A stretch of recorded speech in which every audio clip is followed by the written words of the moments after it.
Ci-dessous, nous effectuons le changement d'huile de boîte de vitesse. Nous avons besoin d'huile spéciale pour engrenage pour boîte de vitesse. Tout d'abord, nous dévisons le boulon de l'orifice de remplissage de la boîte de vitesse. Retirons ensuite le boulon de l'orifice de vidange.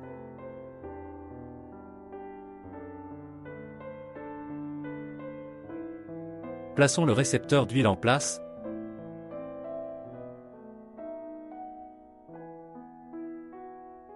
Puis dévissons lentement le boulon à la main.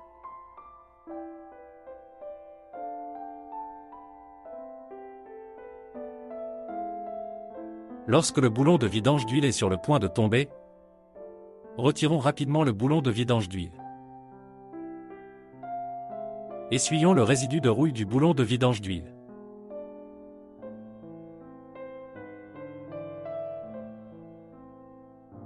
Une fois l'huile de boîte de vitesse vidée, serrons le boulon de vidange d'huile.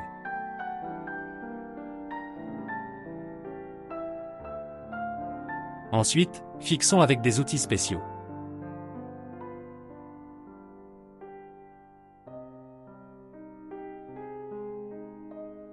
Essuyons les taches d'huile environnantes.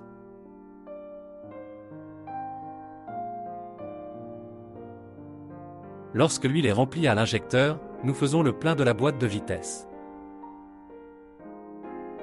Insérons dans l'orifice de remplissage de boîte de vitesse. Faisons un remplissage. L'huile pour engrenage de la boîte de vitesse est remplie de 13 litres.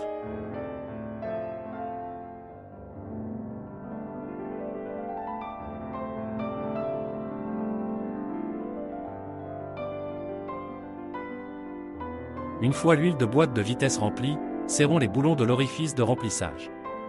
Ensuite, fixons avec des outils spéciaux.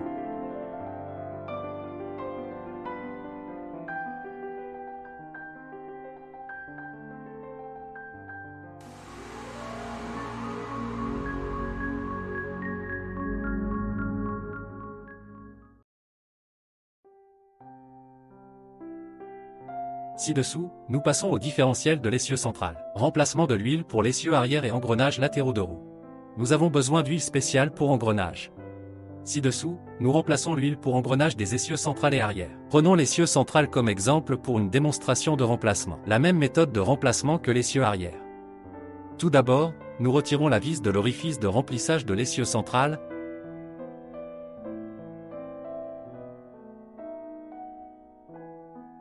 Desserrons ensuite la vis de l'orifice de vidange de l'essieu central.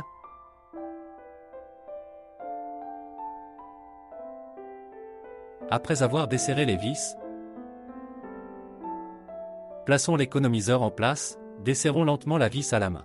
Lorsque la vis est sur le point de se détacher, retirons rapidement la vis.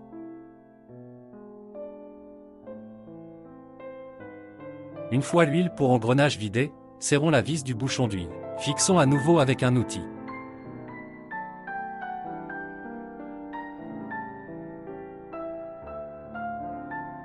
Essuyons les taches d'huile environnantes. Le volume de remplissage de l'huile pour engrenage des essieux central et arrière est de 12 litres. La méthode de remplacement de l'huile pour engrenage de l'essieu arrière est la même que celle de l'essieu central. Une fois l'huile pour engrenage remplie, serrons et fixons la vis d'huile avec un outil.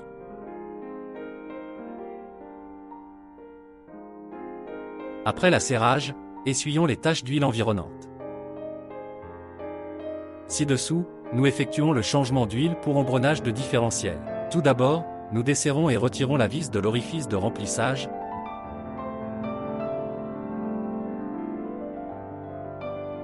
Desserrons ensuite la vis de l'orifice de vidange. Après avoir desserré la vis du bouchon de vidange d'huile, plaçons le récepteur d'huile en place. Lorsque la vis du bouchon de vidange est sur le point de se détacher, retirons rapidement la vis du bouchon de vidange d'huile.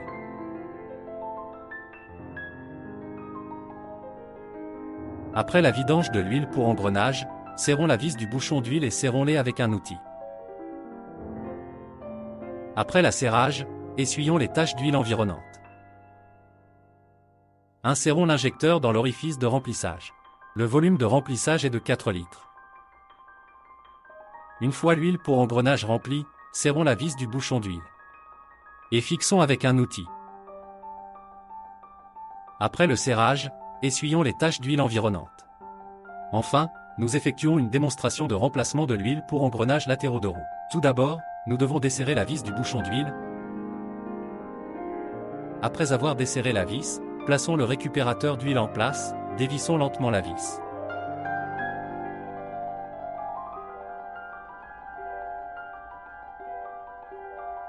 Attendons que l'huile pour engrenage se vide, plaçons l'orifice de vidange en position horizontale. L'huile pour engrenages latéraux de roue doit être remplie lentement. Le volume de remplissage est de 3,5 litres. Les autres méthodes de remplacement des bords de roue et les quantités de remplissage sont les mêmes. Une fois l'huile pour engrenage remplie, serrons la vis du bouchon d'huile. Et fixons avec un outil. Essuyons les taches d'huile après l'asserrage.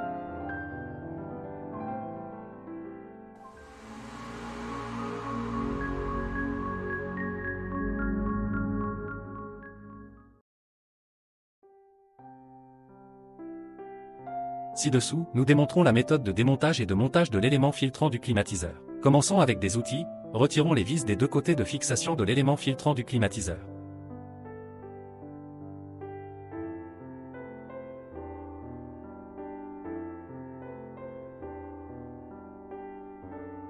Ensuite, retirons la fixation.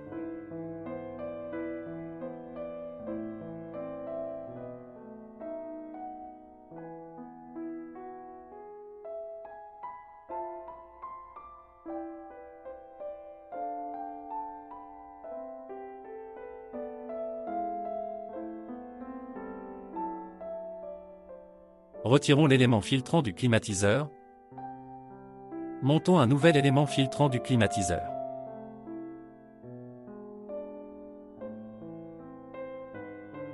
Après le montage de l'élément filtrant du climatiseur, montons la fixation de climatisation.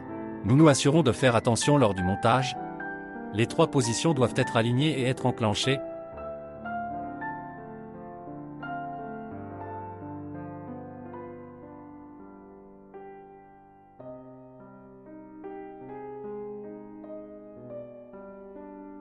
Ensuite, enclenchons bien les fermoirs.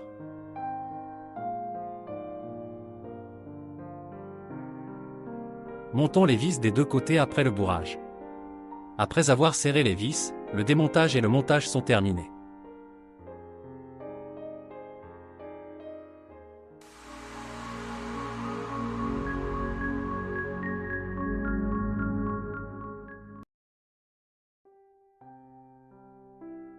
Pour entretenir le moteur, nous devons utiliser huile pour le moteur, l'élément filtrant à huile du moteur, séparateur huile-eau pour système de carburant, filtration grossière du carburant et filtration fine du carburant. Ensuite, nous effectuons le remplacement d'huile du moteur. Faisons attention lorsque nous changeons l'huile du moteur. Attendons que le moteur a calé, la température de l'huile chute à environ 60 ou 70 degrés, recommençons. Tout d'abord, nous utilisons des outils spéciaux pour desserrer les vis de bouchon d'huile.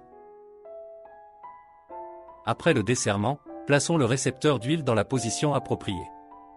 Puis à la main, dévissons lentement la vis du bouchon d'huile.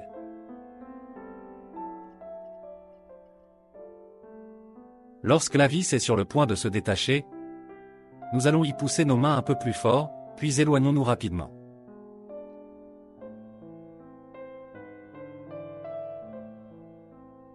Après la vidange de l'huile, serrons les vis du bouchon d'huile. Après serrage à la main,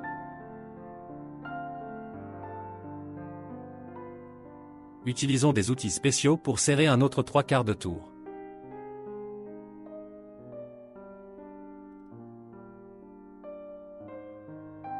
Pour remplacer l'élément filtrant, nous plaçons d'abord la clé filtrante solidement, au bas de l'élément filtrant. Desserrons l'élément filtrant dans le sens inverse des aiguilles d'une montre. Plaçons la tasse à mesurer en dessous, pour empêcher l'huile de se répandre. Retirons l'élément filtrant d'huile après la vidange de l'huile. Ajoutons lentement de l'huile au nouvel élément filtrant d'huile. Ajoutons les 3/4 du niveau de liquide. Avant le montage, appliquons uniformément autour du joint d'étanchéité avec de l'huile neuve. Alignons un nouvel élément filtrant à huile qui sera rempli d'huile, avec le trou de montage et faisons pivoter lentement.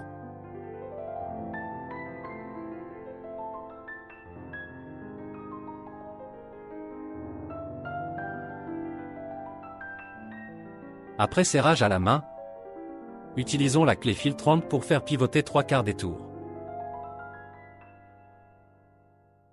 Lors du remplissage d'huile, commençons par dévisser l'orifice de remplissage, plaçons l'entonnoir dans l'orifice de remplissage d'huile.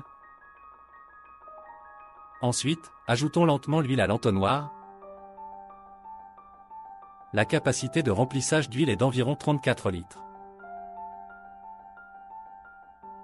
Ensuite, nous devons remplacer le séparateur huile-eau. Nous devons d'abord débrancher la fiche du capteur.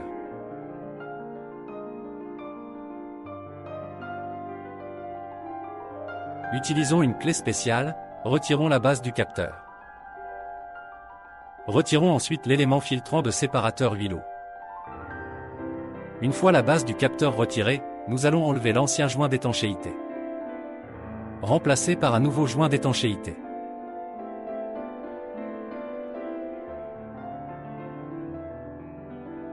Avant de monter un nouveau séparateur huile-eau, appliquons une couche uniforme d'huile lubrifiante sur le joint d'étanchéité. Après avoir serré l'élément filtrant, utilisons une clé filtrante, serrons un quart tour. Ensuite, nous montons la base de capteur. Après avoir serré à la main, utilisons une clé filtrante pour serrer correctement. Enfin, branchons la fiche du capteur ensemble. Lors du montage et du démontage du séparateur huile-eau sur le côté gauche du moteur, la méthode de démontage et de montage est la même que le côté droit. Ensuite, nous utilisons des manches spéciales, retirons le boîtier de l'élément filtrant de filtration fine. Retirons le filtre fin après avoir vidangé le carburant. Remplaçons le joint d'étanchéité de filtre fin, Fine Filter Seal. Montons le nouveau joint d'étanchéité en place.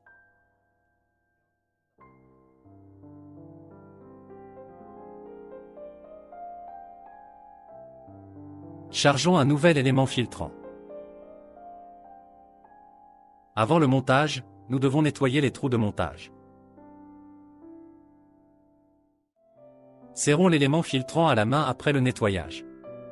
Ensuite, utilisons un manchon spécial, serrons 3/4 de tour.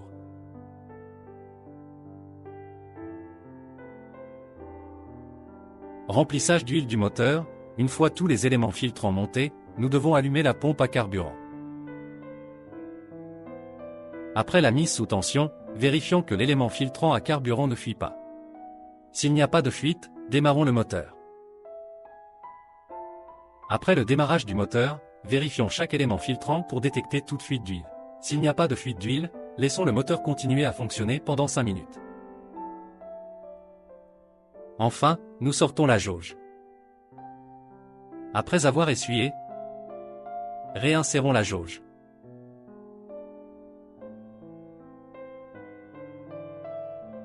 Retirons à nouveau la jauge. Vérifions si la quantité de remplissage d'huile est qualifiée. Le niveau d'huile se situe dans une échelle raisonnable L.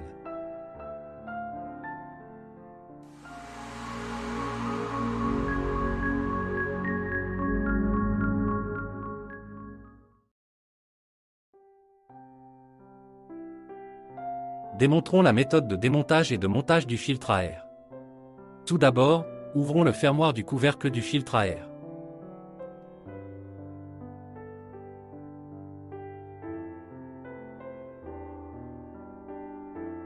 Retirons le filtre à air externe.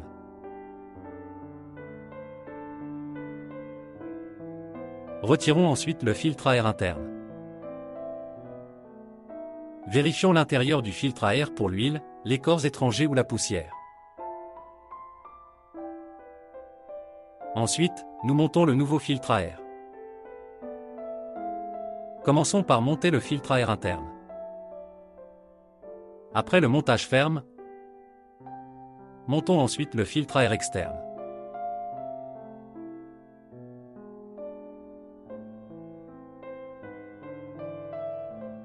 Après le montage ferme, nous effectuons le montage du couvercle extérieur. Faisons attention lors du montage, les marquages de montage du couvercle doivent être alignés. Après l'alignement des marquages, enclenchons des fermoirs, à tour de rôle.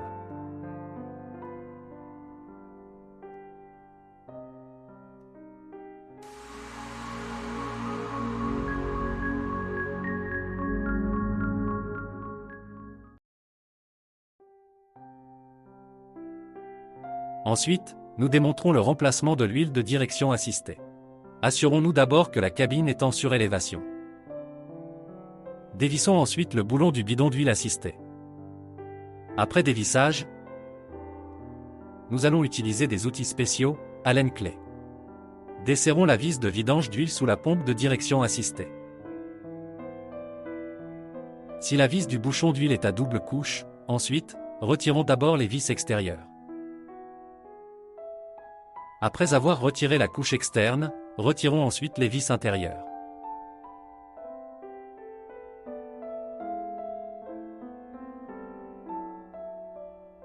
Lorsque les vis intérieures sont sur le point de se détacher, attrapons l'huile avec un ustensile spécial.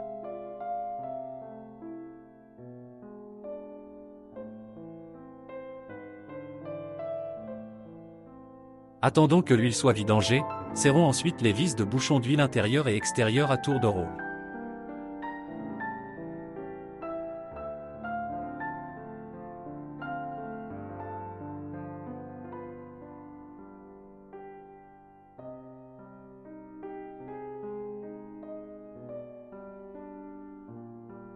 L'huile spéciale de direction assistée d'Oman est utilisée, faisons un remplissage.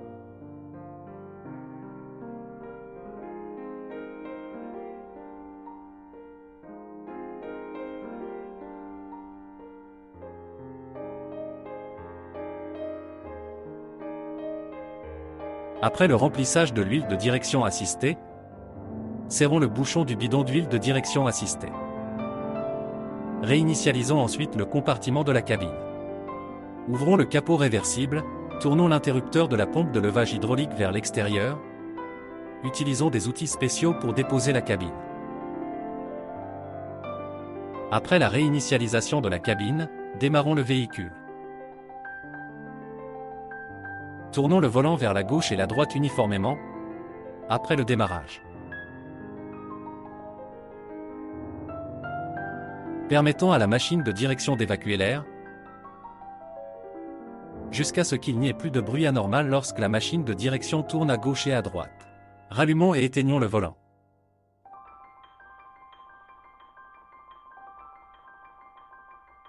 Une fois la pompe de direction assistée fait évacuer l'air, nous avons relevé la cabine à nouveau. Ouvrons le capot réversible, poussons l'interrupteur de la pompe de levage hydraulique vers l'intérieur. Dans le même temps, le levage est effectué avec des outils spéciaux. Enfin, dévissons la jauge. Retirons-le et essuyons-le. Observons la jauge, 2 marques pour la ligne inférieure et la ligne supérieure. Remettons ensuite la jauge dans le bidon d'huile. Mesurons le niveau d'huile. Observons le niveau d'huile. Lorsque le niveau d'huile est sur sa ligne supérieure, cela signifie que le remplissage d'huile de direction assistée est normal. Si la quantité de remplissage est insuffisante, nous devons dévisser le bouchon d'huile pour le remplissage.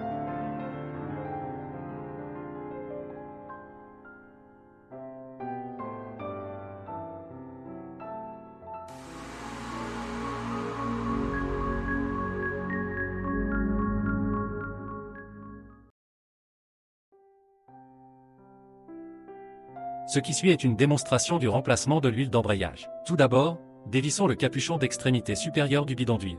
Après avoir placé la lèche-fuite, desserrons le raccord de la pompe d'embrayage pour vidanger l'huile. Ensuite, aspirons l'huile résiduelle du bidon d'huile d'embrayage avec une paille.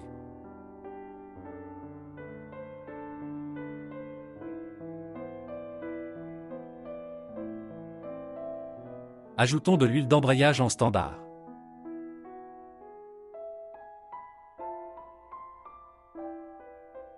Une fois que la nouvelle huile est sortie de l'orifice de vidange d'huile, serrons le raccord de vidange.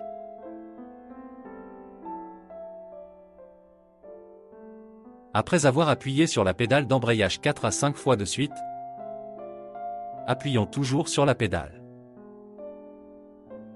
Relâchons le raccord. Serrons après épuisement.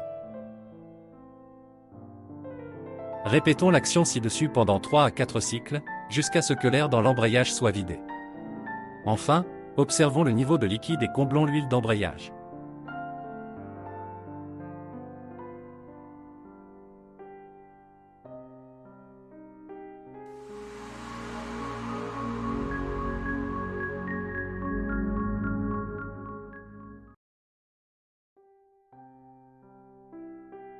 Ensuite, une démonstration de remplissage de graisse du véhicule entier sera effectuée. Le premier est l'introduction de points de lubrification du véhicule.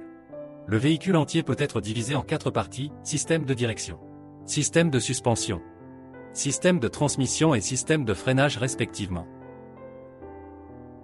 Ensuite, nous faisons le remplissage de graisse. Prenons l'exemple du remplissage du système de direction, il en va de même pour les autres systèmes.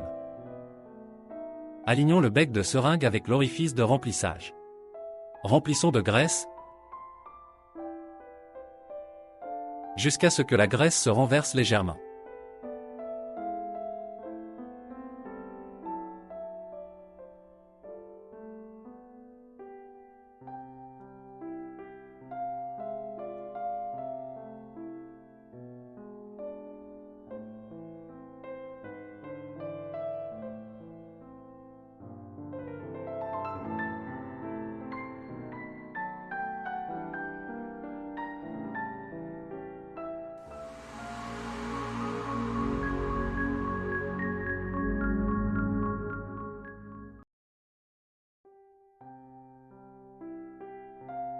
Ensuite, nous effectuons une inspection visuelle complète du véhicule.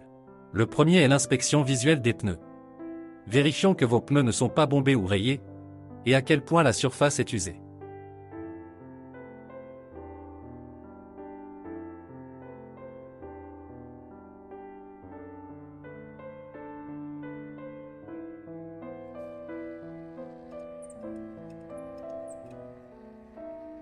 Ensuite, il y a la vérification de la pression des pneus.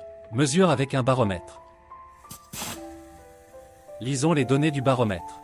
Comparons avec le nombre d'empreintes gravées à l'extérieur du pneu. Il suffit de se conformer. Enfin, la vérification du couple de l'écrou du pneu est effectuée. Vérifions avec une clé dynamométrique. Une lecture de couple de 550-600 Nm est qualifiée.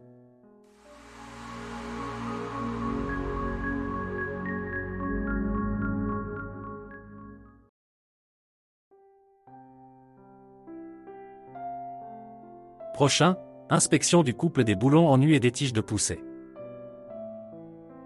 Le couple du boulon en U du ressort à lame avant est de 270, plus ou moins 30 Nm. Le couple du boulon en U du ressort à lame arrière est de 360, plus ou moins 30 Nm. Le couple du boulon de tige de poussée est de 530, plus ou moins 40 Nm.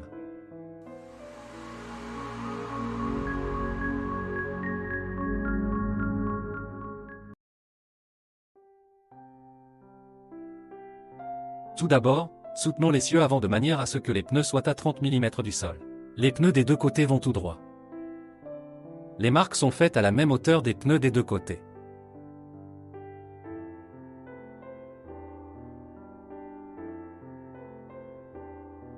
Prochain, mesurons et enregistrons les valeurs des points de marque des pneus des deux côtés. Ensuite, faisons pivoter les deux pneus vers l'arrière en même temps, jusqu'à ce qu'ils sont au même niveau. Les valeurs des deux points de marque sont mesurées à nouveau et enregistrées. La différence est qualifiée dans la plage de 0 à 2 mm.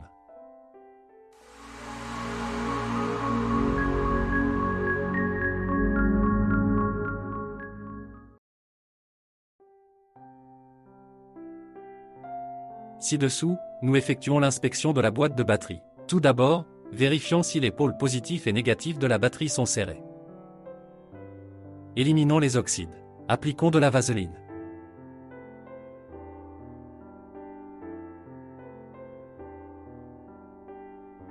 Vérifions ensuite si le fil d'attache du corps est serré. Enfin, vérifions si le faisceau de câblage du véhicule entier est serré.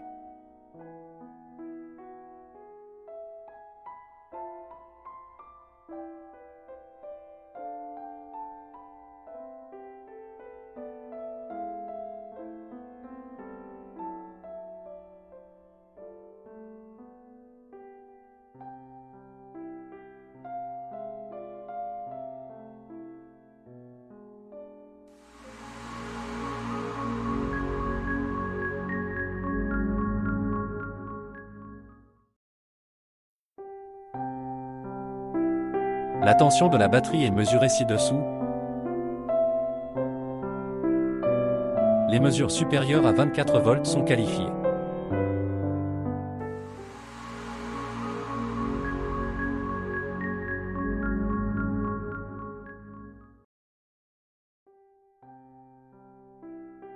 Ci-dessous, nous effectuerons une démonstration de maintenance des roulements de roue avant.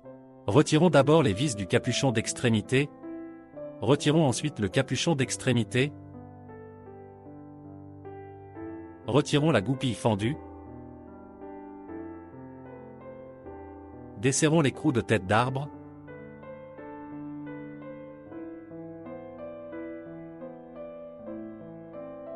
Retirons la rondelle de l'écrou. Retirons le roulement extérieur. Retirons le moyeu du pneu dans son ensemble. Ensuite, nous nettoyons les roulements intérieurs et extérieurs. Nous nettoyons le roulement extérieur à titre d'exemple. Vérifions l'usure du roulement. S'il y a de l'usure, il faut le remplacer.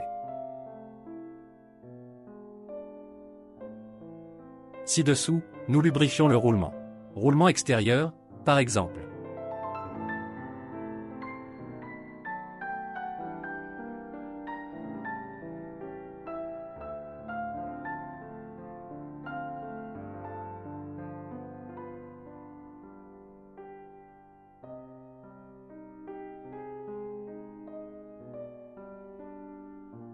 Vérifions que le moyeu de frein ne craque pas, et vérifions le degré d'usure des plaquettes de frein. Une fois la lubrification terminée, montons le roulement intérieur. Montons le moyeu de pneu dans son ensemble. Rondelle d'écrou de roulement extérieur et écrou.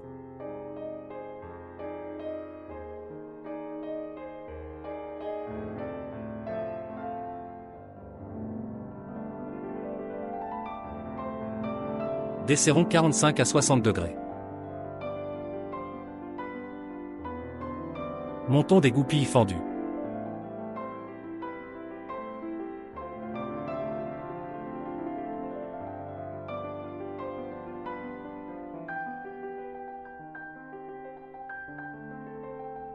Nettoyons le capuchon d'extrémité.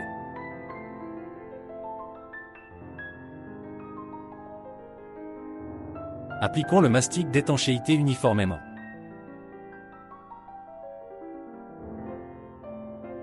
Alignons les trous pour le montage.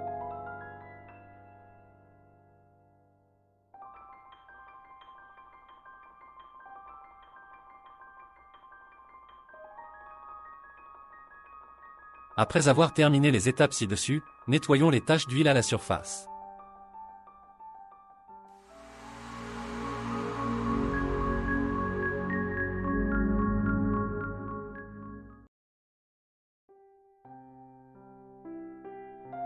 Ci-dessous, nous vérifions si le trajet des gaz de l'ensemble du véhicule est stable.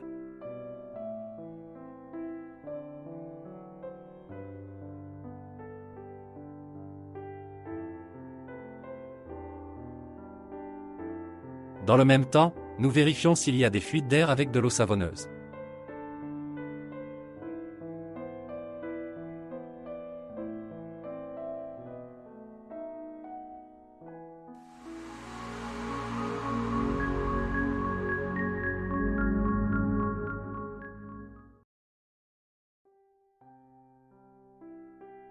Ci-dessous, nous effectuons l'inspection légère. Commençons par allumer l'interrupteur de mise sous tension. Actionnons l'interrupteur d'éclairage. Allumons à tour de rôle les feux de circulation, les veilleuses, les phares anti-brouillard, les phares route, le clignotant gauche, le clignotant à droite, les feux clignotants d'avertissement de danger.